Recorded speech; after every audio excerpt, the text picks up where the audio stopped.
अस्सलाम वालेकुम व्यूअर्स, मैं हूं आदिल जिलानी। आप देख रहे हैं लफ्ज़ात प्रोग्राम। व्यूअर्स, 20 अप्रैल 2017 ने पाकिस्तान की सियासत का मंजरनामा एक दफ़ा फिर तब्दील कर दिया है और इस पहले दिन, फैसले के पहले दिन, अब हम देख रहे हैं कि पैनामा 2 में पाकिस्तान का सिस्टम जो है वो दाखिल हो चुका है। सो इंतहाई इम्पॉर्टेंट केस जिसकी पॉलिटिकल, इकोनॉमिक, सोशल रिप्रिकॉशंस आ रही थी पिछले एक साल से, अब ऐसा लग रहा है कि शायद ये झटका बहुत बड़ा होगा और शायद इसको पाकिस्तान की मईशत कम अज़ कम बर्दाश्त ना कर सके। पिछले 24 घंटों में हमने बहुत सारे बयानात तब्दील होते देखे हैं। आज ख़ास तौर पर पार्लियामेंट के अंदर काफ़ी हद तक हंगामा हमें नज़र आया, शोर शराबा नज़र आया और अपोजिशन जमातों ने काफ़ी हद तक आवाज़ बुलंद की और ख़ास तौर पर अब तमाम सियासी जमातों का ऑलमोस्ट मौक़िफ़ एक जगह पर इकट्ठा होता नज़र आ रहा है कि पैनामा के फैसले के बाद JIT बनने से पहले कम अज़ कम इखलाकी तौर पर वज़ीर आज़म साहब जो हैं वो इस्तीफ़ा दें। और इस हवाले से पाकिस्तान तहरीक इंसाफ, पाकिस्तान पीपल्स पार्टी, जमात इस्लामी, शेख रशीद साहब, उनकी आवाज़ जो है वो एक हो चुकी है और शायद ऐसा लग रहा है कि अब इसमें मज़ीद वज़न जो है वो बढ़ेगा। इससे पहले जो 13 सवालात रखे हैं मोहतरम जजेस ने, वो बड़े अहम हैं और उस हवाले से जो JIT जो तश्कील दी जाएगी अगले आने वाले तकरीबन 6 दिनों में चीफ जस्टिस और पाकिस्तान की जानिब से वो इन 13 सवालात को प्रोब करेगी, इन्वेस्टिगेट करेगी। बड़े अहम सवालात हैं कि जो गल्फ स्टील मिल है उसका क़याम कैसे अमल में आया, क्योंकि 80 की दहाई में जो ये गल्फ स्टील मिल जो एक्वायर की गई थी, जो बनाई गई थी, 33.3 मिलियन दरहम जो है वो तकरीबन 10 लाख मुरब्बा स्क्वायर किलोमीटर पर ये फैला हुआ रकबा था स्टील मिल का। तो ये पैसा कैसे बाहर गया और इसके अलावा जो इसकी जो लायबिलिटीज़ थी वो कैसे सेटल हुई, फिर जद्दा, कतर और लंदन तक ये कैसे पहुंचा और फिर इस हवाले से भी सवालात रखे हैं मोहतरम जजेस ने कि हसन हुसैन और नवाज़ के पास जो फ्लैट थे उसके वसाइल कहाँ से पैदा हुए। कतरी ख़त जो 2 ख़त पेश किए गए नवंबर और दिसंबर 2016 में, वो हकीकत है, वो फसाना है, वो क्या है, नीलसन और नेस्कोल का हकीकी मालिक कौन है। तो ये पहले जो 7 सवाल हैं वो ऐसा लग रहा है कि ये मियाँ मोहम्मद शरीफ साहब के साथ मुंसलिक हैं, लेकिन अगले जो 2 या 4 सवाल हैं उसका ज़्यादातर ताल्लुक जो है वो वज़ीर आज़म साहब के बेटों से ताल्लुक़ रखता है, जिसमें ऑफशोर कंपनियों के जो बेरर सर्टिफिकेट्स हैं वो फ्लैट्स में कैसे कन्वर्ट हुए, फ्लैगशिप कंपनी हिल मेटल कंपनी और इसके अलावा जो करोड़ों जो गिफ्ट जो है वो हसन हुसैन साहब ने जो वज़ीर आज़म साहब को दिए हैं। तो इस हवाले से अभी बहुत सारी चीज़ें खुलना बाकी हैं, लेकिन इम्पॉर्टेंट जो इशू है वो यही है कि JIT फॉर्म होगी या नहीं होगी, क्योंकि इस हवाले से बहुत सारा हंगामा हमें नज़र आ रहा है। और फिर ये भी याद रहे कि अगले 2 महीनों में बजट भी आना है, तो इस पैनामा के फैसले में जो वज़ीर आज़म साहब का ओहदा बरकरार रहा है और 3 जजेस ने उनकी फेवर की है, 2 ने इख्तलाफी नोट के साथ उन्हें नाअहल किया, जिसकी बुनियाद पर अब सियासी जमातें जो है वो अपना मौक़िफ़ एक इंतहाई एक्सट्रीम साइड पर लेकर जा रही हैं।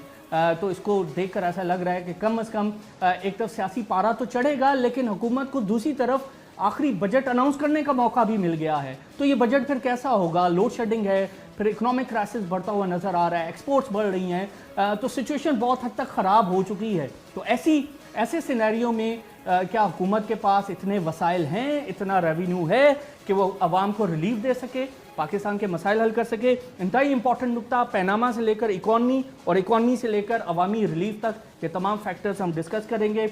बहुत मौजूद पैनल हमारे सामने मौजूद है। डॉक्टर शाहिद हसन सिद्दीकी साहब, आप तजियाकार हैं, मईशत को, सियासत को समझते हैं, सर बहुत शुक्रिया, थैंक यू वेरी मच। मियाँ जाहिद हुसैन साहब सनतकार हैं, हमारे माशियात हैं, सर आपका बहुत शुक्रिया, थैंक यू वेरी मच। और फ़ोन लाइन पर हमें ज्वाइन कर रहे हैं माहिर कानून डॉक्टर इकरामुल हक साहब, सर आपका भी बहुत बहुत शुक्रिया। जी डॉक्टर साहब हैं हमारे साथ लाइन पे? जी डॉक्टर साहब, पहला सवाल मैं आपसे ही रख लेता हूं। सर, ये जो फैसले के बाद जो अनसर्टेनिटी बढ़ रही है JIT के हवाले से, आपको लगता है जो बुनियादी नुकता है हमारी सियासी जमातों का, जिसमें तहरीक इंसाफ है, पीपल्स पार्टी, जमात इस्लामी, शेख रशीद साहब, जो इस बुनियाद पर अब अपना केस जो है वो प्लीट कर रहे हैं, आज असम्बली के अंदर काफ़ी हद तक हंगामा भी हुआ, तो आपको लग रहा है कि जो उनका बुनियादी नुक्ता है कि वज़ीर आज़म साहब जो है वो इस्तीफ़ा दें और उसके बाद जो है वो JIT तश्कील दी जाए, आप समझते हैं कि इसमें वज़न है? देखिए, ये तो एक सियासी दबाव है जो जाहिर है कि वो बढ़ाएंगे, क्योंकि उनके पास ये एक सुनहरी मौका उनके हाथ आया है कि क्योंकि सुप्रीम कोर्ट के 2 जजेस ने, मोहतरम जजेस ने तो महदी तक की बात की और बाकी 3 ने इंक्वायरी, और आखिर में जो जजमेंट है ऑफ द कोर्ट उसमें 5 के जो सिग्नेचर हैं वो उसको जब जजमेंट ऑफ द कोर्ट कहते हैं तो उससे मुराद ये है कि ये वहाँ एंड जजमेंट के हिस्से के खिलाफ नहीं है, और वो यूँ है कि ये इन JIT बननी चाहिए और ये मामला जो आपने तफसीलन जिक्र कर दिए वो होना चाहिए। ये जजमेंट उस तरह नहीं देखना चाहिए कि जैसे कोई 2 पार्टीज होती है तो जब इख्तिलाफ होता है तो फिर जजेस यूँ दिखते हैं कि जिस जज की जजमेंट से इख्तिलाफ करना होता है वो फिर रिस्पेक्टफुली कहते हैं कि मैं एग्री नहीं करता, और ये ऐसी जजमेंट नहीं है। इसमें हर एक ने अपना अपना व्यू दिया और एंड के ऊपर जाकर चूंकि जो 3 जजेस का व्यू ये था कि 184.3 में बराह रास्त 62(1) कवर नहीं होता, तो उसके लिए जब तक कोई ऐसा एविडेंस तफ्तीश के सामने ना आ जाए, और एक जज मोहतरम ने यह भी लिखा है कि अगर ये साबित हो गया तो फिर क्रिमिनल प्रोसीडिंग्स सेक्शन 9 मैप की तरफ भी जाएंगी और मामला बहुत दूर तक होगी। इसके साथ आपने सही फरमाया कि एक तो सियासी तौर पर अपोजिशन बहुत ज्यादा दबाव आने वाले दिनों में बढ़ाएंगे वज़ीर आज़म मोहतरम पे और उनके लिए मुश्किल दिन होंगे, और दूसरा मईशत के ऊपर इसके असरात भी अनसर्टिनिटी की वजह से और बजट का जमाना होगा वो भी बढ़ने के इम्कानात हैं। तो देखिए, हो सकता है कि बजट क्योंकि आगे रमजान भी आ रहा है, इससे पहले वो चाहेंगे कि हम बजट पेश करके मंजूर भी करवा लें, और उसके बाद हो सकता है कि वो फ्रेश इलेक्शन की तरफ जब भी जाए, क्योंकि इतना प्रेशर जो है वो वज़ीर आज़म मोहतरम बर्दाश्त नहीं कर पाएंगे। ठीक है, तो डॉक्टर साहब ये बताइए कि ये जो JIT है सर, ये जो JIT है ये भी तश्कील पानी है और चीफ जस्टिस साहब जो हैं वो इस हवाले से एक स्पेशल बेंच भी बनाएंगे, लेकिन आपको लगता है कि कोई ऐसा मैकेनिज्म कोई मौजूद है पाकिस्तान के अंदर आज, खासतौर पर इस पैनामा के पर्सपेक्टिव में, जिसके हवाले से स्टेक्स बड़े हाई हैं पाकिस्तान के सिस्टम के, और पाकिस्तान की अवाम भी इस हवाले से बहुत ज़्यादा इसको देख रही है, मीडिया में डिबेट्स हुई हैं, इसके अलावा जो पॉलिटिकल पार्टीज़ ने जो एजिटेशन की है, इन तमाम चीज़ों की वजह से अवाम की पार्टिसिपेशन को लेकर अब बहुत ज़्यादा एक्सपेक्टेशंस बढ़ गई थी, शायद इसलिए क्रिटिसिज्म भी अब फैसले पर बहुत ज़्यादा आ रहा है। लेकिन बुनियादी नुकता ये कि क्या हमारे पास कोई ऐसा मैकेनिज्म मौजूद है कि तमाम जो सरकारी जो ओहदेदारान हैं जो इस JIT में शामिल होंगे वो किसी ऐसे मैकेनिज्म के तहत आज़ादाना तहकीकात कर सकें और वज़ीर आज़म साहब भी रहें और आज़ादाना तहकीकात भी हो सके? कोई ऐसा मैकेनिज्म मौजूद है? वो आर्टिकल 190 में ये in aid of supreme court काम करेगी, JIT ऑब्जेक्टिव के नीचे तो काम नहीं करेगी। ये वो JIT नहीं है जो ऑब्जेक्टिव के नीचे काम करने के लिए इस्तेमाल होती हैं। ये तो दरअसल वर्ड चूंकि जॉइंट इन्वेस्टिगेशन टीम इस्तेमाल हुआ तो उसकी वजह से ये परेशानी या कंफ्यूजन लाक हो रहा है कि ये उस तरह की JIT हैं जैसी आमतौर पे हमारे यहाँ तफ्तीश के लिए कायम की जाती है। नहीं, ये दरअसल डिफरेंट बात है। यहाँ उन्होंने 3 आर्टिकल्स को इस्तेमाल किया। उन्होंने पहले कहा कि हमने 184.3 में ये वाकई ही मफाद आमा का केस था और इस बारे में जितने भी दलाइल दिए हैं रिस्पॉन्डेंट्स के लॉयर्स में वो मुनासिब नहीं है, हम उनसे एग्री नहीं करते। दूसरा उन्होंने कहा कि 187 को इस्तेमाल करते हुए हम चूँकि कंप्लीट जस्टिस करना चाहते हैं तो हम ये इसके लिए मजीद जो है इंक्वायरी कर सकते हैं। तो तीसरा पार्ट उन्होंने 190 का इस्तेमाल किया, उसको मिस इंटरप्रेट किया जा रहा है सारे मीडिया में। वो ये कहना चाह रहे हैं कि दरअसल ये JIT हमारे काम के मुताबिक बनेगी और हम ही फोर्टनाइटली इसकी प्रोग्रेस रिपोर्ट देखेंगे। इसमें एग्जेक्टिव तो कभी कोई अमल दखल, हाँ एग्जेक्टिव से बंदे लिए जाएंगे, वो तो जाहिर है कि जब ये मोहतरम साहबान खुद तो बैंक नहीं चाहेंगे कि वहाँ से उनके अकाउंट का मुआयना करें या वो नैब से ये कहेंगे कि आप क्योंकि आपके पास ऑलरेडी ये फैसिलिटी मौजूद है कि आप बाहर के ममालिक के साथ जो है वो इंटरनेशनल कन्वेंशन के तहत कॉपरेशन का आप सेक्शन मौजूद है, आप इंफॉर्मेशन मंगवा दीजिए। तो उन अदारों को इसलिए इस्तेमाल किया जा रहा है कि वो अदारे ऑलरेडी इसके लिए एम्पावर्ड हैं। हाँ, वो कैप्टिव थे, ऑब्जेक्टिव के हाथ में, उसको वहां से निकालकर जुडिशरी के हाथ में ले लिया गया। ये पहला फैसला है जैसा कि राम जेठमलानी के केस में 2011 में इंडियन सुप्रीम कोर्ट ने किया, और उसका हवाला भी इस जजमेंट में मौजूद है। जब कांग्रेस की हुकूमत ने वहाँ जो था वो फैक्ट बेसिस के खिलाफ इंफॉर्मेशन लेने में तासीर का मुजाहरा किया, तो veteran politician Ram Jethmalani supreme court गए और वहाँ JIT बनाई और वहाँ यही वर्ड यूज किए और इसी तरह की फॉर्मेशन की गो के वहाँ फौजी इदारे शामिल। मैं समझ गया आपका पॉइंट, सब मैं समझ गया, मुझे ब्रेक लेनी है, लेकिन क्विकली सर आप मुझे ये भी बता दें कि पहले जो इन 13 सवालात में जो 9 से 10 सवाल हैं, जो पहले 9 सवाल हैं टू बी वेरी प्रिसाइज, उनका ज़्यादातर ताल्लुक जो है वो मियां मोहम्मद शरीफ साहब के साथ है और वो इस दुनिया में नहीं है।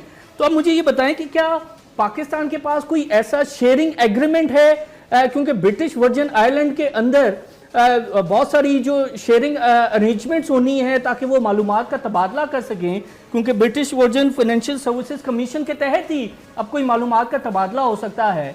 तो ये फिर कैसे होगा सर, अगर JIT बन भी जाती है, तश्कील भी पा जाती है और लेट्स अज्यूम के कैपेसिटी भी है JIT की प्रोब करने की, तो ये कैसे होगा मालूमात का तबादला?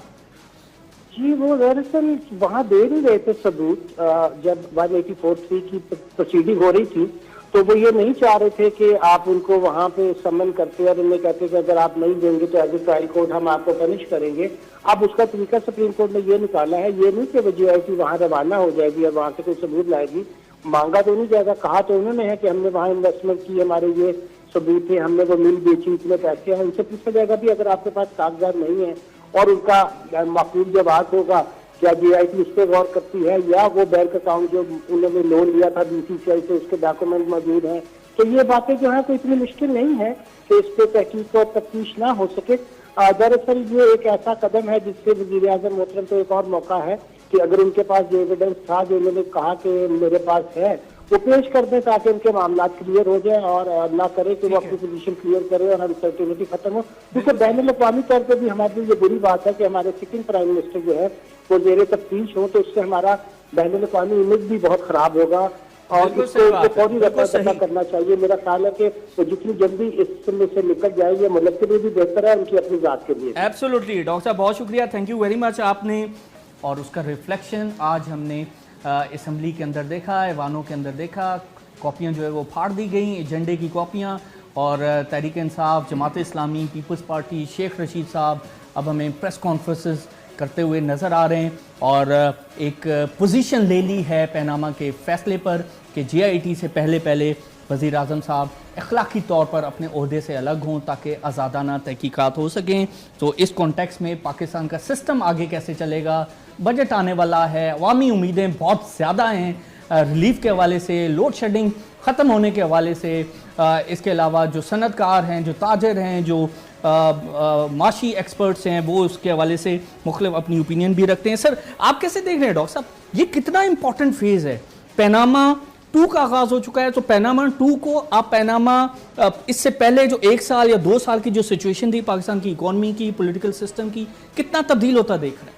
देखिए, मैं आपको पहले बिल्कुल एक बैकग्राउंड में ये बता दूं कि जिन पार्टियों ने पनामा केस पर मुकदमात किए थे उनका मकसद कतई नहीं था कि लूटी हुई दौलत वापस लाई जाए। उनका मकसद कतई ये नहीं था कि किसी का एहतसाब हो, क्योंकि वो खुद भी मारे जाएंगे। उनका मकसद था कि अपना सियासी फ़ायदा उठाया जाए और हुकूमत को नुकसान पहुँचाया जाए ताकि उनको सियासी फ़ायदा हो।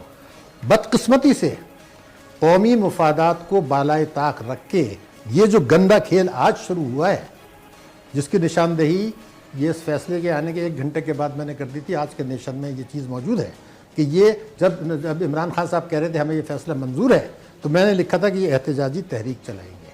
बुनियादी बात ये थी कि जिस तरीके से ये फैसला आया और इन अपोजिशन वालों ने ट्रैप किया सुप्रीम कोर्ट को, ये कह के हम आपका फैसला मंजूर करेंगे, और उसके बाद किया भी, और उसके आधे घंटे के बाद फिर खेल दूसरा शुरू हो गया। बात इस वक्त सिर्फ जो है वो ये है कि ये पाकिस्तान को गैर मुस्तहकम करने की बुनियाद रख दी गई है, रखी जा रही है, CPEC को नुकसान पहुंचाने की बुनियाद रखी जा रही है और अपने इक़्तिदार की राह हमवार की जा रही है बदकिस्मती से।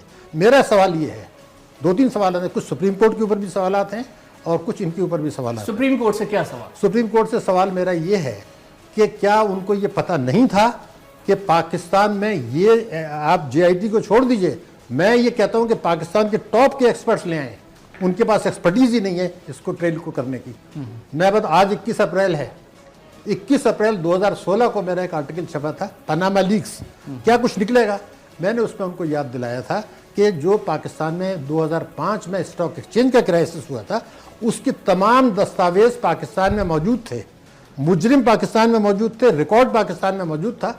अमेरिका से एक एक्सपर्ट लाया गया, डिजिलेंस कंपनी, लाखों डॉलर उनको फीस दी गई, महीनों तक उन्होंने काम किया, सब चोर यहीं बैठे हैं, कागजात क्या हैं, उनकी रिपोर्ट क्या थी। वो जो रिकॉर्ड आया उससे हम हतमी नतीजे पर नहीं पहुंचे, किसी को हम जिम्मेदार करार नहीं दे सकते और केस खत्म हो गया। तो वो फॉरेंसिक कंपनी थी। मैं आपको ये बता दूं कि ये JIT हो या अगर कोई बड़ा तहकीकाती कमीशन बनता, उनके पास पाकिस्तान में ये एक्सपर्टीज अभी नहीं है। और ये बात आप भूल रहे हैं कि इसकी ट्रेल मौजूद नहीं है। पाकिस्तान में हुंडी हवाले का कारोबार था, अभी आपने बिल्कुल सही कहा कि बेशतर चीज़ें इनके वालिद मोहतरम के ज़माने की हैं। वो हुंडी हवाले का कारोबार जो आपने 2 महीने पहले किया था, आप उसका सबूत नहीं दे सकते। मैंने उसी आर्टिकल में ये अभी लिखा था 16 अप्रैल को कि भाई ये कुछ नहीं साबित होगा, आपको अगर कुछ करना है इस मुल्क के लिए कुछ नहीं साबित होगा। और अगर आपको कुछ करना था या एहतजाज करना है तो मैं एक चार्जशीट करना चाहता हूँ अपोजिशन को, और मेरी चार्जशीट ये है कि आपने सुप्रीम कोर्ट में ये दरखास्त क्यों नहीं की। सर यहाँ पे रुके, आपने सुप्रीम कोर्ट के हवाले से बात की, तो सर जो इन्वेस्टिगेशन करनी थी, जो कैपेसिटी, अगर इदारे होते तो इदारों की कैपेसिटी बनती। यहाँ पर तो सुप्रीम कोर्ट ने खुद कहा कि Naib passes away in front of us, दफन हो गया नैब। FIA ने काम नहीं किया, स्टेट बैंक ने काम नहीं किया। सर देखे ना सर, अगर इदारों ने इन्वेस्टिगेशन नहीं की तो सुप्रीम कोर्ट फिर क्या करती है? उन्हीं इदारों से जजेस ने अपने तई उन्हीं इदारों से सबऑर्डिनेट मांग रहे हैं। आप खुदा के लिए क्या बात कर रहे हैं आप नैब के चेयरमैन तो कौन करता सर इन्वेस्टिगेशन? मैं आपसे वही बता रहा हूँ कि पहली चीज ये है कि जो आपने 2 महीने मेहनत की, आपको ये पता ही नहीं है कि ट्रेल मौजूद नहीं है। खुदा के लिए बात समझें। जो यहाँ देखिए, आपने, मैं इनकी बात नहीं कर रहा, एक आपने मनी चेंजर को पैसे दिए, उसने फोन पे कहा जी इतने पैसे दे दो, उसने दे दिए। अब आप क्या उसके पीछे भाग रहे हैं? उसका भी एक तरीका था जो मैं आपको बता रहा हूँ। तरीका ये था, अगर करना था, अगर अपोजिशन को करना था तो उनको ये डिमांड करनी चाहिए थी कि ये मुकदमा है, उससे पहले हम आपको एक इंटरिम ऑर्डर की रिक्वेस्ट कर रहे हैं। और अगर ये उन्होंने नहीं किया तो आज कर लें एहतजाज से पहले। अगर एहतजाज से पहले ये नहीं करते तो मैं कहूंगा कौमी मफाद का सौदा कर रहे हैं। ठीक है sir, stay on this point. मियां साहब, आप कैसे देख रहे हैं कि पनामा का एक बहरान आया हमारे सामने और ऐसा लग रहा था कि एक बेहतर डायरेक्शन में अब सिस्टम जा रहा है। कमीशन बनने की बात की साबिक चीफ जस्टिस ने, वो मना कर दी तहरीक इंसाफ ने। उसके बाद तकरीबन 4 माह के बाद अब फाइनली फैसला आया है। 23 फरवरी को महफूज हुआ था, 20 अप्रैल को अनाउंस हुआ। तो आप समझते हैं कि जिस बेहतर डायरेक्शन में आहिस्ता आहिस्ता सिस्टम जा रहा था, तहकीकात होती, कोई बेहतर कोई उसमें से फैसले निकलते और फिर एक्सेप्टेबिलिटी भी आहिस्ता आहिस्ता हमारे सिस्टम में आनी थी, लेकिन आप समझते हैं कि एक बहरान के बाद एक नया बहरान अब खड़ा होने जा रहा है? देखिए, मैं आपसे कुछ खरी खरी बातें गुजारिश करूं। जी जी। बात यह है कि एक तो जो हम बातें करते हैं या अपोजिशन जो बातें कर रही है, जो तज्जिए हो रहे हैं, कुछ चीज़ें तो हैं ख़वास के लिए और कुछ चीज़ें जो हैं वो अवाम समझ रहे हैं। ठीक है, अब अवाम की अगर हम बात करते हैं और इक्तसादी ज़बान में अगर हम, मैं चूँकि बिजनेसमैन हूँ, उस ज़बान में अगर हम बात करते हैं तो आज स्टॉक मार्केट आपकी 1000 पॉइंट बढ़ी है। ठीक है, उस फैसले के इमीडिएट नेक्स्ट डे 2 दिन में तकरीबन 2000 पॉइंट बढ़ी। तो लोगों ने, नहीं फैसले के बाद की मैं बात कर, फैसले के बाद ही, कल का दिन मिला के और आज कल 2 बजे तो दिन 2 बजे के खत्म हो गया था ना। तो अब लेकिन मेरी जरा 2 बात दिन में समझ 2000 लें। पॉइंट। जी, अब बात यह है कि लोगों ने, आम आदमी ने फैसले को कैसे लिया है कि उसने फैसले के बाद 1 या 2000 पॉइंट से निकल को भी गिन लें तो 2000 पॉइंट्स बढ़ी है। ठीक है, ये आम आदमी ने लिया है। और फैसले से पहले आम आदमी ने किस तरह लिया था, एक दिन पहले, कि मुस्लिम लीग नून 20,000 वोट से पंजाब में जीती तहरीक इंसाफ के उम्मीदवार के मुकाबले में। तो आम आदमी तो इसको यूं ले रहा है, ठीक है, बिजनेसमैन इसको इस अंदाज में ले रहा है। अब हमारी अपोजिशन किस अंदाज में ले रही है? अपोजिशन, आपने अभी जिन लोगों के नाम लिए वो सारे के सारे इस जो कंप्लेंट थी इसमें कंप्लेनेंट थे, तो लिहाजा उन्होंने तो ये करना ही है वावेला, मतलब ज़ाहिर है कि अपोजिशन का काम है ये, तो अपोजिशन वो अपना काम किए जा रही है। ठीक है, और हमने टीवी पे ये भी देखा कि इमरान खान साहब और ये सारे लोग जो हैं वो मिठाई भी खा रहे हैं, तो फेस सेविंग भी इनको चाहिए थी, तो सुप्रीम कोर्ट ने फेस सेविंग भी इनको दे दी। लेकिन साथ ही साथ उन्होंने नॉट आउट भी करार दे दिया। ठीक है, तो हुकूमत इंटैक्ट है, फेस सेविंग मिल गई, 20 साल लोग याद रखेंगे, बिल्कुल सही है। जस्टिस मुनीर के फैसले को भी लोग याद रखते हैं आज तक। और ये जो हमारी सुप्रीम कोर्ट ने फैसला दिया है वो एक मनफी फैसला था, मैं समझता हूँ ये एक पॉजिटिव फैसला है। सर हर एक की इंटरप्रिटेशन जरा अलग होगी ना। मुझे जरा एक मिनट दे दीजिए। पीटीआई अलग कर रही अभी है, ये नून लीग अलग कर रही है, तमीज थी। अब मैं जरा आगे आ रहा हूँ। 2 सीनियर जजेस ने नायल करार दिया, 3 जजेस कह रहे हैं कि लेट्स वेट अनदर 2 मंथ्स। मुझे जरा बात कंक्लूड करने दें, ठीक है। तो ये तो हो गई तमीज कि लोगों ने कैसे लिया, इक्तिसादी हालत कैसे जा रही है, मुल्क क्या वाकई इंतशार का शिकार होगा, नहीं होगा, कुछ भी नहीं होगा मुल्क को। ठीक है, अब आ जाए ट्रेल के ऊपर। ये 2 महीने का जो सुप्रीम कोर्ट ने टाइम दिया है, तो इन 2 महीने में क्या हो जाएगा। ठीक है, बात यह है कि सऊदी अरब ने 1998 में जब हमने धमाके किए थे एटमी, तो 5 साल तक हमें ऑयल फ्री दिया। ठीक, आप जाके हिसाब मांग लीजिए सऊदी अरब से। आपका वजीर आजम को अटक किले से रेड कारपेट पे सऊदी अरब लेके जाता है, वहां पे उसका इस्तकबाल करता है, अपने पैलेस में उसको ठहराता है। तो क्या उस आदमी को उन्होंने और फैसिलिटीज नहीं दी होंगी? क्या उनके वहां का जो मरकजी बैंक होगा, क्या उसने फैसिलिटेट नहीं किया होगा? क्या वहां का जो जैसे हमारे यहाँ बोर्ड ऑफ रेवेन्यू होता है, वहां उन्होंने लेकिन सर वो तमाम, अगर ये तमाम चीजें थी, सर मुझे ब्रेक पे ही जाना है, लेकिन सुप्रीम कोर्ट के 500 जजेस कह रहे हैं कि कोई एविडेंस नहीं दिया। सुन तो लेना बात। मैं ये कह रहा हूं कि JIT आपकी जो है, अगर सऊदी अरब से जाके तहकीकात कर सकती है तो कर ले, अगर कतर से जाके तहकीकात कतरी हुकूमत से कर सकती है तो कर ले। बात यह है कि इसमें बहुत सारी चीजें ऐसी हैं कि जिसमें आप अभी आज की बात ले लीजिए कि आज आपके राहील शरीफ साहब स्पेशल फ्लाइट के ऊपर, स्पेशल तैयारे के ऊपर सऊदी अरब गए, आप जाके तहकीकात कर लीजिए। तो बात यह है कि ये सबको पता है, अपोजिशन को भी पता है, हुकूमत को भी पता है, अवाम को भी पता है। सर मुझे ब्रेक लेनी है, ब्रेक से आने के बाद इस गुफ्तगू को आगे बढ़ाएंगे कि इकोनॉमिकली पाकिस्तान जो है वो पाकिस्तान की डायरेक्शन क्या होगी। ख़ासतौर पर अगले 2 माह में हुकूमत ने बजट अनाउंस करना है, तो लोड शेडिंग, जो बजट खसारा है, इसके अलावा जो करंट अकाउंट है, एक्सपोर्ट्स गिर रही हैं, इन तमाम चीज़ों को मद्देनज़र रखते हुए क्या गवर्नमेंट के पास इतनी कैपेसिटी है कि वो अवामी रिलीफ दे सके और अवाम को जो है वो सेटिस्फाई कर सके, अपना एक जो वोट बैंक है उसको इंटरटेन कर सके, उसको रिटेन कर सके। ये बड़ा इंपॉर्टेंट चीज़ है, क्योंकि पॉलिटिकल जो रीअलाइनमेंट है वो तमाम चीज़ें हमें ये नज़र आएंगी। एक तरफ तहरीक इंसाफ जो है मुख्तलिफ पार्टीज़ की तरफ जा रही है, पीपल्स पार्टी दूसरी तमाम सियासी जमातें कर रही हैं, और दूसरी तरफ नून लीग शायद अपना वोट बैंक को रिटेन करने के लिए ये तमाम जो सब्सिडीज़ हैं वो भी शायद दे, और इसके अलावा दूसरे बजटरी मेजर्स भी ले। तो ये दोनों चीज़ों को मज़ीद हम असेस करेंगे इस ब्रेक के बाद। कि पनामा के पर्सपेक्टिव में जिसका इम्पैक्ट जो है वो स्टॉक मार्केट पर भी पड़ा, तकरीबन 2 दिन में 2000 पॉइंट्स बढ़ी है पिछले 3-4 माह में, तो 3000 पॉइंट्स स्टॉक मार्केट से निकले, लेकिन पिछले 2 दिन में पॉजिटिवली रिएक्ट किया स्टॉक मार्केट ने, तो उसका इम्पैक्ट हमें नज़र आया है। नून लीगी कारकुनों ने भी जश्न मनाया, मिठाइयाँ बांटी, तहरीक इंसाफ ने भी बांटी, लेकिन आज पहले दिन सिचुएशन जो है वो यकसर मुख्तलिफ हमें नज़र आ रही है। मियाँ साहब ब्रेक से पहले अपना पॉइंट ऑफ व्यू कंप्लीट कर रहे थे। जी प्लीज। मैं सिंपली ये बात कर रहा था कि ये सारी बातें जो है पब्लिक को भी पता है और अपोजिशन को भी पता है, सुप्रीम कोर्ट को भी पता है, इसीलिए जो पब्लिक परसेप्शन है वो बिल्कुल डिफरेंट है। पब्लिक ये समझती है कि किस माहौल में किस तरीके से ये सारा काम हुआ, पब्लिक समझती है फैसला सही हुआ और किस तरह सारे काम होते हैं दुनिया में। ये सारी चीजें होती हैं, बहुत सारे मसाइल होते हैं और सारे लोगों को पता है, सबको पता है। तो लिहाजा ये मैं समझता हूँ कि अब हमारा ये रिजॉल्व ये होना चाहिए कि हम मुल्क को मजीद खतरात में ना डालें, इंतशार का शिकार ना करें, और हमारी इकॉनमी जो अल्लाह अल्लाह करके, जैसे डॉक्टर साहब ने भी कहा कि CPEC के नतीजे में हमारे पास इन्वेस्टमेंट आ रही है और मजीद आएगी, दूसरे मुल्कों से भी आएगी। तो हमें चाहिए कि हम यहाँ पे एक ऐसा ग्राउंड बनाएं कि जिसमें दूसरे लोग भी एनकरेज हों, ठीक है, फिर यहाँ पे इन्वेस्टमेंट आए। तो सर ग्राउंड अप कैसा बनना चाहिए, ग्राउंड अप कैसा बनना चाहिए ताकि पाकिस्तान आगे चले?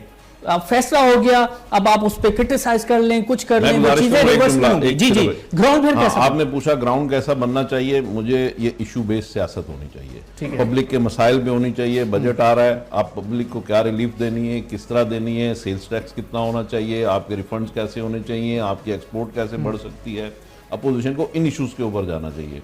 ये जो चीजें जिसके ऊपर अपोजिशन लेके जा पैनामा रही पे है, नहीं जाना चाहिए। इसमें पब्लिक को क्या मिलेगा मुझे बताइए कि चलिए जी ये हो गया वो हो गया, वजीर आजम हट गए, आगे कोई दूसरे वजीर आजम आ गए, पब्लिक को क्या मिलेगा? सर देखिए, Public करप्शन भी नहीं, तो देखें, अवामी नहीं, इशू है देखें, ना, मैं गुजारिश अवाम का इशू है, तो एटलीस्ट आप क्रेडिट मैं ये दें तहरीक कहता इंसाफ हूं, को कि उन्होंने इशू देखिए बनाया। इस वक्त जो शॉर्ट टर्म सिचुएशन है हमारे सामने इस वक्त बजट हमारे सामने है।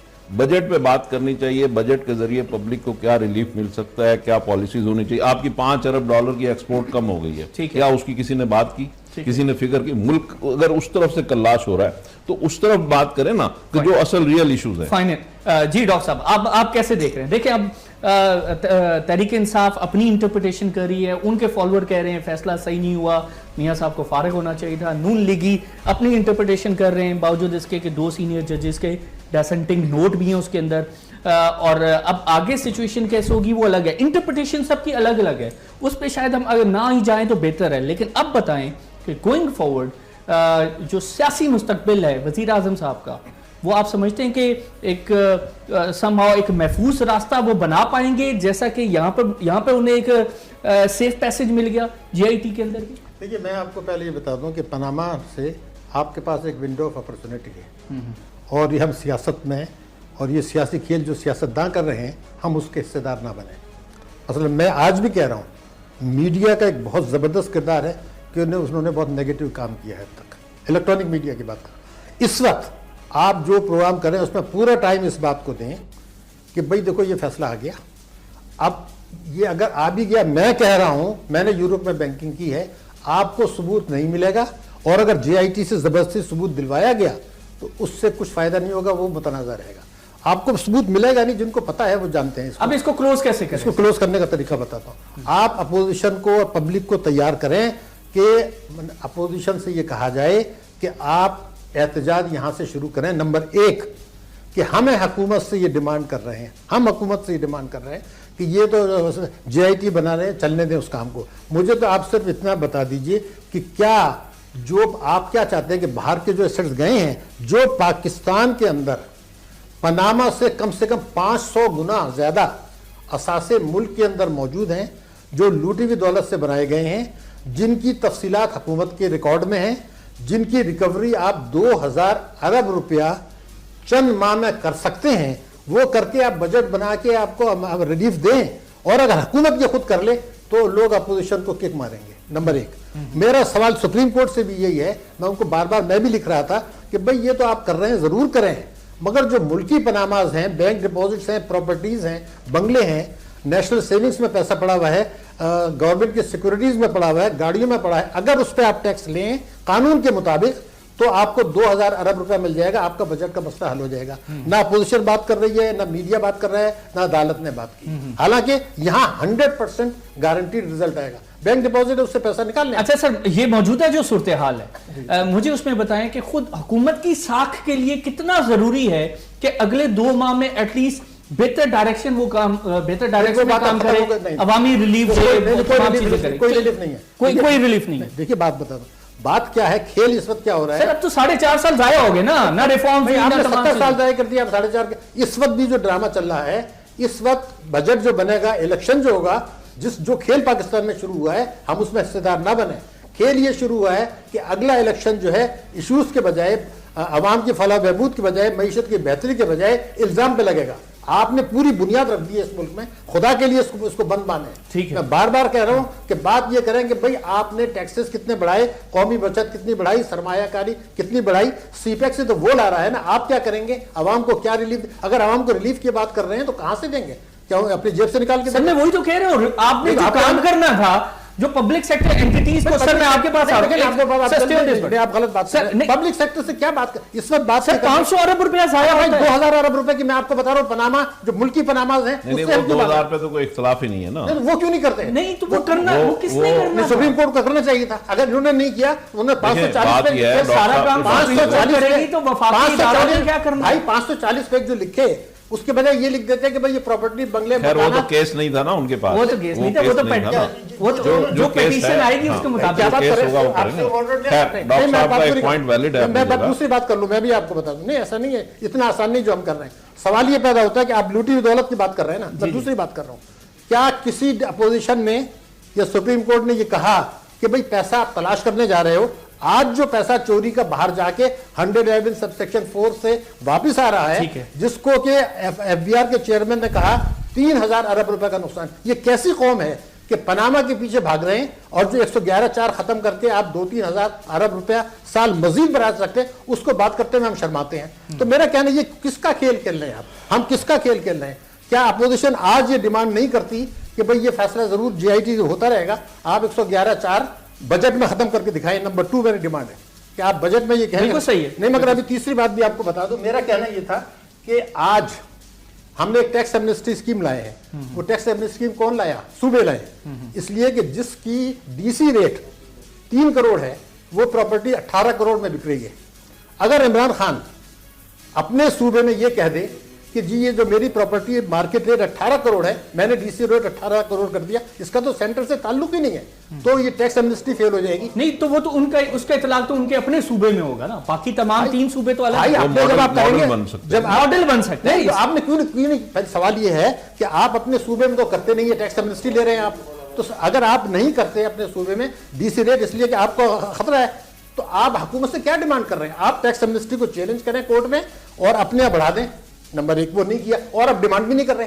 मेरा कहना यह था, जो 3 बातें मैंने बताई, ये कभी किसी ने नहीं की। ये दुरुस्त बात है, ये करनी चाहिए, ये दुरुस्त बात। मगर उसके साथ दूसरी बता दूं, अब देखिए सुप्रीम कोर्ट की आप बात कर रहे हैं बार-बार, मैं आपको एक बता दूं, 2007 में सुप्रीम कोर्ट ने कर्जों का सुमो मोटो नोटिस लिया, खुद लिया।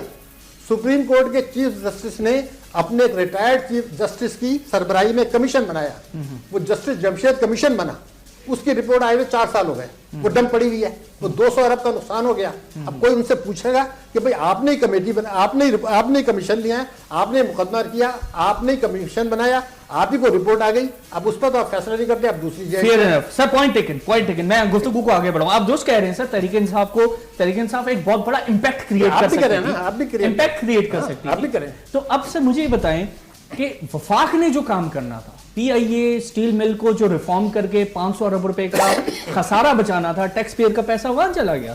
जो डॉक्टर साहब कह रहे हैं कि 2000 अरब रुपए हवाला हुंडी और जो सिस्टम से आज जा रहा है उसको हम बचाएं, बिल्कुल बचाना चाहिए, लेकिन जो सिस्टम में इसके अलावा पैसा जो जाया हो रहा है, 500 अरब रुपया वो चला गया, एक्सपोर्ट्स आपकी 5 अरब डॉलर गिर गई, 4.5 अरब डॉलर का ऑयल प्राइस गिरने से जो फायदा हुआ वो नहीं हो सका, जो अशराफिया पर जो टैक्स लगाना था वो नहीं लगाया, गरीब बंदे से टैक्सेस वसूल किए।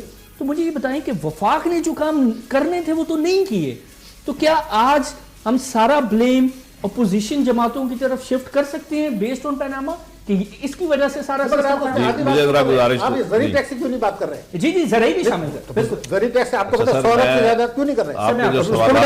आपके जो सवाल आते हैं, नंबर 1 तो पहले तो मुझे इस बात पे इख्तलाफ है जो आपने पहले एक जुमला कहा था कि वफाकी हुकूमत ने 4.5 साल ज़ाया कर दिए, ठीक है, मुझे उस पर इख्तलाफ है आपसे। 4.5 साल हुकूमत ने कतन ज़ाया नहीं किए। देखिए, हमने ये ज़रूर है कि स्टील मिल में गवर्नमेंट कामयाब नहीं हुई और पीआईए में कामयाब नहीं हुई, ठीक है, लेकिन रेलवे में गवर्नमेंट कामयाब हुई है, इसी तरीके से गवर्नमेंट और दूसरे इदारों में कामयाब हुई है, और जहाँ तक टैक्स का कलेक्शन का ताल्लुक है उसमें भी गवर्नमेंट कामयाब हुई है। आलमोस्ट आपका टैक्स बेस पहले से डबल हो गया है, ठीक है, और जो पहले टैक्स टू जीडीपी था हमारा 9.5% था, अब तकरीबन 11.5% है। तो बहुत सारे, और स्टॉक एक्सचेंज ये गवर्नमेंट जब आई थी तो 8000 पॉइंट्स पे था, जो कि अब 50,000 या 49,000 पॉइंट्स पे प्ले कर रहा है। तो बात यह है, अच्छा हाँ, एक चीज़ और है कि एक्सपोर्ट्स हमारी जो है वो 5 अरब डॉलर की गिरी हैं, जहाँ पे गवर्नमेंट का ग्रे एरिया है। तो कुछ चीज़ों में गवर्नमेंट की नाकामी सामने नज़र आ रही है, लेकिन जहाँ तक पब्लिक को रिलीफ देने का ताल्लुक है, ओवरऑल इम्पैक्ट का ताल्लुक है, लॉ एंड ऑर्डर का ताल्लुक है, मुल्क में हालात बेहतर कंड्यूसिव एनवायरनमेंट करने का ताल्लुक है, वो बहुत बेहतर हुआ है। लोड शेडिंग 20 घंटे थी पहले, अगर आप पुराना रिकॉर्ड निकाल के देख लें, जो कि अब 10 घंटे रह गई सर, आज भी बढ़ गई है 10 घंटे। पंजाब में अभी मैं बता रहा हूँ 18 से 19-20 घंटे की लोड शेडिंग ये पहले 4-6 दिन में निकल जाएगा, लेकिन ओवरऑल अगर आप इम्पैक्ट देखें तो आपका इलेक्ट्रिसिटी में या एनर्जी में या गैस में भी आपका इम्पैक्ट बेहतर हुआ है, और अगले 3-4 महीने में और बेहतर होगा। और 2018 के करीब करीब 10,000 मेगावाट बिजली यकीनन आपके सिस्टम सर में आएगी। वफाकी वजीर मैं ये गुजारिश कर रहा हूं, का इतराफ भी कर रहे हैं पावर सेक्टर ये उन्होंने कहा कि जी चंद दिन की बात है। मैं गुजारिश ये कर रहा हूं जी, जी। कि हमें गवर्नमेंट को, मैंने ये कहा कि 3-4 सेक्टर में गवर्नमेंट की उसमें अच्छी कारकर्दगी नहीं रही, लेकिन जिन चीजों में अच्छी कारकर्दगी रही है हमें उसको बैलेंस आउट भी करना ठीक चाहिए। है। और फिर यह कि इस गवर्नमेंट ने तमाम इलेक्शन जितने जिमनी हैं, 1-2 को छोड़ के तमाम इलेक्शन भी जीते हैं। पंजाब में जितनी तरक्की हुई है वो ज़रबुल मिसल है, आपके सामने है। और लोगों को रिलीफ देने का जहाँ तक ताल्लुक है, मेट्रो ट्रेन है या मेट्रो बस है या इस तरह की बहुत सारी चीज़ें हैं या रोड इंफ्रास्ट्रक्चर है, तो उसमें बहुत सारी इम्पैक्ट है। इसी तरीके से बलूचिस्तान में इंसर्जेंसी जो थी वो बड़ी कंट्रोल हुई है। सर अब मुझे ये बताएं, कुछ ही मिनट रह गए मेरे पास, मैं डॉक्टर साहब के पास भी यही सवाल लेके आता हूँ।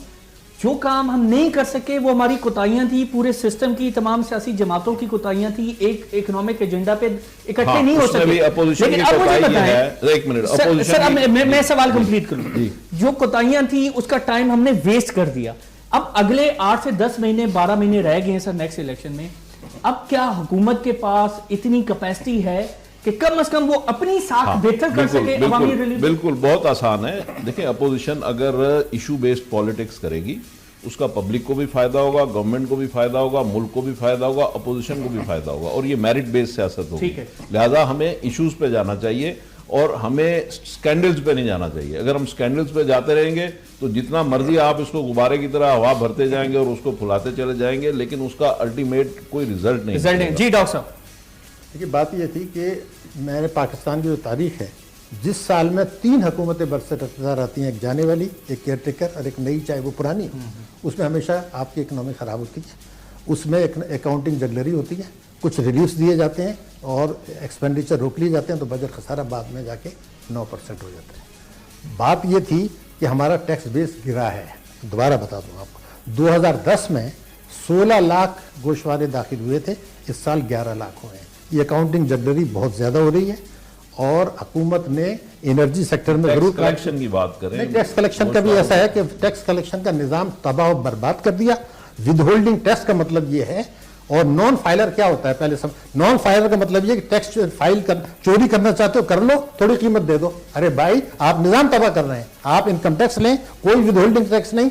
प्रॉपर्टी पे टैक्स एमनेस्टी स्कीम देना जुर्म है, इसलिए कि प्रॉपर्टी, मुझे बिल्डिंग नजर आ रही है, आप उस पर एमनेस्टी। सर ये जो बजट खसारा बढ़ गया और हमारा प्राइमरी डेफिसिट नेगेटिव में है, सर जिस मुल्क के अंदर प्राइमरी डेफिसिट नेगेटिव में हो वो मुल्क तरक्की। मगर एक और परेशानी मैं इसके साथ दूसरी बता रहा हूं, जो आपके पास बड़े पैमाने पर सरमायाकारी आ रही है बाहर से, तो अगर मुल्की सरमायाकारी और बैरूनी सरमायाकारी बैलेंस नहीं होता, अगर बचतें नहीं बढ़ती, बाहर से सरमायाकारी आती है, तो मईशत को नुकसान होता है। तो ये बड़ा मुल्क है, छोटा मुल्क नहीं है। हमारे सनतकार, ताजिर और बिजनेस सब होशियार हैं, लेकिन ये जो पॉलिटिकल खेल है, हुकूमत का भी, अपोजिशन का भी, इदारों का भी, वो इस मुल्क को तबाह कर रहा है। सर आपने बड़ी अहम बात की कि जिस आखिरी साल में 3 हुकूमतें, एक हुकूमत आ रही हो, दूसरी जा रही हो, फिर केयर टेकर भी हो, यानी इलेक्शन ईयर हो, उसमें निजाम बड़ा खराब होता है, खासतौर पर माशी तौर पर। तो अब मुझे बताएं कि पाकिस्तान की इकॉनमी को कितना बड़ा झटका पड़ सकता है इस इलेक्शन ईयर में, क्योंकि हुकूमत ने अवामी रिलीफ देना है, सब्सिडीज देनी है ज़राअत में, इसके अलावा ताजरों को, अवाम को, शायद बिजली के रेट भी कम करें, गैस के रेट भी कम करें, अपने लॉसेस को जस्टिफाई करने की कोशिश करें, जो कि एक स्ट्रैटेजी रहती है। इसका हिट इकॉनमी को कितना पड़ेगा? देखिए, पहले मैं आपको एक बता दूं, गलतफहमी दूर कर दूं, कोई भी हुकूमत आए, 2018, 2019 और 2020 में आपकी ग्रोथ रेट बढ़ेगी सीपैक की वजह से, आपकी बरामदात भी बढ़ेंगी और आपकी महंगाई भी बढ़ेगी। ये तो होगा। असल मुझे जो परेशानी है वो ये कि सीपैक से जो फायदा उठाना था, अगर हुकूमत को आपने कमजोर किया तो वो फायदा उठाने के बजाय पॉपुलर चीजों पे चले जाएंगे और आपको नुकसान आगे चलकर होगा। जी 3 साल फायदा होगा। जी मियां साहब, आखिरी 30 सेकंड। जी हाँ, बड़ी सिंपल सी बात है। इलेक्शन ईयर में डेफिनेटली हुकूमत लोगों को रिलीफ देती है तो लोगों का फायदा होता है। आखिर मुल्क के लोगों का फायदा होना भी अच्छी बात है, बुरी बात नहीं है। जहां तक नुकसान का ताल्लुक है हुकूमत को, वो अगले साल पूरा हो जाता है, क्योंकि हुकूमत जब फिर नहीं आती है वो अपने इकदाम सख्त करती है। तो आखिरी सालों में तो इस तरह की चीजें होती हैं और होनी भी चाहिए। लेकिन सर ये JIT पर इत्तेफाक अगर सियासी जमातों का होता है बड़ी at least, बड़ी मजे की बात है तो शायद कुछ बेहतर डायरेक्शन में नजर नहीं होगा। सर बात अगर सुनें। इत्तेफाक हो भी गया तो उनके फैसला मुतनाज़ा रहेगा दोनों साइड। फैसला मुतनाज़ा है। बड़ी मजेदार बात है कि आपने फौज को कमीशन शामिल कर लिया सिविल मामलात में, कि ये दूसरा खतरा पहले है। हुकूमत ऑफर सर कर बहुत रही थी, शुक्रिया, हुकूमत बहुत कह रही थी शुक्रिया, thank commission you very much बनवा लो सर। और कमीशन की एक बजाय आम JIT आम की डिबेट हुई है और लेट्स सी कि आगे आने वाले दिनों में पाकिस्तान का सियासी मंजरनामा कैसा होता है। ये जो पैनामा 2 है इससे बहुत सारी चीज़ें जो है वो सिस्टम में मजीद जो है चेंज होंगी, नेगेटिव भी हो सकती हैं। अनसर्टेनिटी जितनी बढ़ेगी उसका इम्पैक्ट उतना ज़्यादा डेविस्टेटिंग और नेगेटिव होगा। लेट्स सी आने वाले दिनों में सिचुएशन कैसी रहती है। हमारी तो यही कुछ। आदिल जिलानी को इजाज़त दीजिए। अल्लाह हाफ़िज़।